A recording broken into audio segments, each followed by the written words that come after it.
బతుకు ముగిసిన ఆకుపచ్చ జ్ఞాపకాలు మిగిలాయి. సాలుమారద తిమ్మక్క కన్నుమూత. ఈరోజు ఒక ఆకుపచ్చ యుగం ముగిసింది. 114 ఏళ్ల సాలుమారద తిమ్మక్క ఇక లేరు. కానీ ఆమె నాటిన 385 చెట్లు ఈరోజు కూడా ఊపిరి పీలుస్తున్నాయి.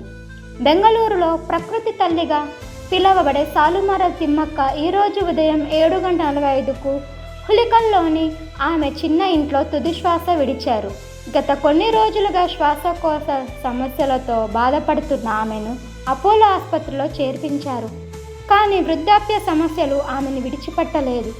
ఆమె చివరి మాట, నా చెట్లను కాపాడండి. మనం ఒక్క చెట్టైనా నాటితే అది ఆమెకు నివాళి. ఆమె అంత్యక్రియలు హులికల్ గ్రామంలోని ఆమె నాటిన 385 బొప్పాయి చెట్ల మధ్య రేపు ఉదయం 10 గంటలకు ప్లాస్టిక్ లేని ఆకుపచ్చ అంత్యక్రియలు ఆమె కోరిక మేరకు జరగనున్నాయి. తిమ్మక్క అమ్మ మన రాష్ట్ర గర్వం. ఆమెకు 2019లో పద్మశ్రీ ఇవ్వడం జరిగింది. సాలుమారద తిమ్మక్క ఒక జీవితం. 385 చెట్లు, లక్షల మందికి ఊపిరి. ఆమె లేకపోయినా ఆమె నీడ మనతోనే ఉంటుంది.